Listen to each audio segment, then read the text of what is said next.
Hello friends, welcome back to my channel. இன்றைக்கி யூஸ்ஃபுல்லான சில டிப்ஸ் பார்க்கலாம். நான் இப்போ சொல்கிற டிப்ஸு சில பேருக்கு தெரிஞ்சிருக்கலாம், சில பேருக்கு தெரியாமல் இருக்கலாம். தெரியாமல் இருக்கிறவங்களுக்கு இந்த டிப்ஸை நீங்கள் ஷேர் பண்ணுங்கள், ஃப்ரெண்ட்ஸ் அண்ட் ரிலேட்டிவ்ஸோடு ஷேர் பண்ணுங்கள். ஃபஸ்ட்டு டிப்பு என்னன்னு பார்க்கலாம். இது மிளகு. இது நம்ம சாதத்துக்கு யூஸ் பண்ணுற அரிசியில் சீக்கிரமாக வண்டு இந்த மாதிரி புழுவெல்லாம் வந்துடும். அது மாதிரி வராமல் இருக்கிறதுக்கு மிளகு இருக்குது பாருங்கள். இந்த மிளகோட இந்த அரிசியை நல்லா மிக்ஸ் பண்ணி நீங்கள் வச்சிட்டிங்கன்னா உங்களுக்கு பூச்சியெல்லாம் எதுவும் வராது, புழுவும் வராது. அரிசி நீங்கள் எதில் ஸ்டோர் பண்ணி வச்சுருக்கிறீங்களோ அதில் கொஞ்சமாக மிளகு எடுத்து நல்லா மிக்ஸ் பண்ணிடுங்க.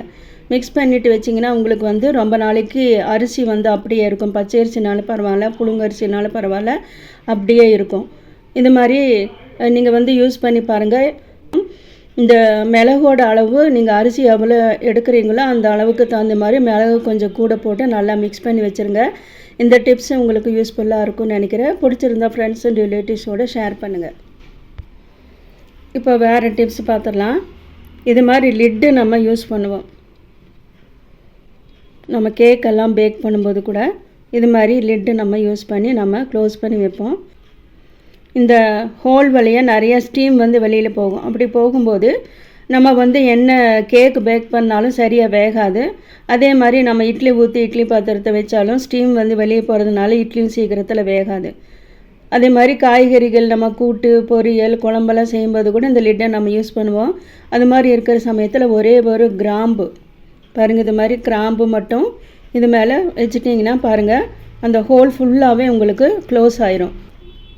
நீங்கள் இந்த ஹோல் அடைக்கிறதுக்கு பேப்பரெல்லாம் எதுவுமே யூஸ் பண்ண வேண்டாம். இந்த டிப்ஸ் உங்களுக்கு யூஸ்ஃபுல்லாக இருக்கும்னு நினைக்கிறேன். வேர்க்கடலை நம்ம யூஸ் பண்ணுவோம், சட்னிக்கு யூஸ் பண்ணுவோம்.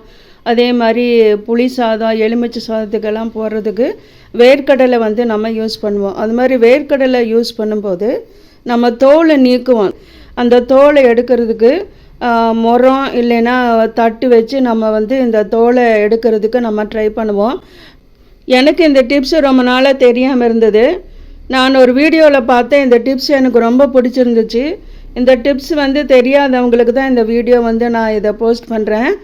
இது மாதிரி வேர்க்கடலையோட தோல் எடுக்கிறதுக்கு பூரி, அப்பளம் எல்லாம் பொரிக்கிற இது மாதிரி ஒரு கரண்டி நம்ம வீட்டில் வச்சுருப்போம்.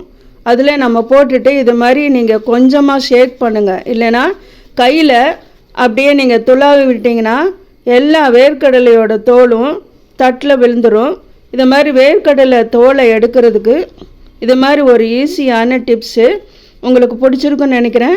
பிடிச்சிருந்தா உங்களோட ஃப்ரெண்ட்ஸ் அண்ட் ரிலேட்டிவ்ஸ்க்கு ஷேர் பண்ணுங்கள். அதுக்கு அடுத்த டிப்ஸ் என்னன்னு பார்க்கலாம்.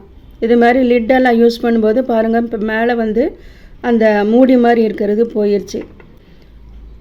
பாத்திர கடைக்கு நான் போயிருக்கும்போது நான் கேட்டேன், இது மாதிரி லிட்டெல்லாம் போயிடுச்சுன்னா என்ன பண்ணுறது, அது போல் ஃபிட் பண்ணுற மாதிரி வச்சுருக்கீங்களான்னு கேட்டப்போ அவங்க இது மாதிரி எடுத்து கொடுத்தாங்க. பாருங்கள், இதெல்லாம் ஸ்க்ரூ இருக்கும். எந்த மூடியில் இது மாதிரி தனியாக நம்ம ஃபிட் பண்ணுறது கலண்டுரும், இல்லைன்னா உடஞ்சி போயிடும். ஸ்க்ரூ டைட்டாக இருக்காது, லூஸாக இருக்கும். அந்த மாதிரி சமயத்தில் நீங்கள் பாத்திர கடைக்கு போனீங்கன்னா கேட்டிங்கன்னா இது மாதிரி கொடுப்பாங்க. இதை வாங்கி நம்ம இது மாதிரி சூப்பராக நம்ம யூஸ் பண்ணிவிட்டு நம்ம லிட்டை யூஸ் பண்ணலாம். சூடு நம்ம கைக்கு படாமல் இருக்கும். நான் சொன்ன எல்லா டிப்ஸுமே உங்களுக்கு யூஸ்ஃபுல்லாக இருக்கும்னு நினைக்கிறேன். உங்களுக்கு யூஸ்ஃபுல்லாக இருந்துச்சுன்னா ஃப்ரெண்ட்ஸ் அண்ட் ரிலேட்டிவ்ஸ் கூட ஷேர் பண்ணுங்கள்.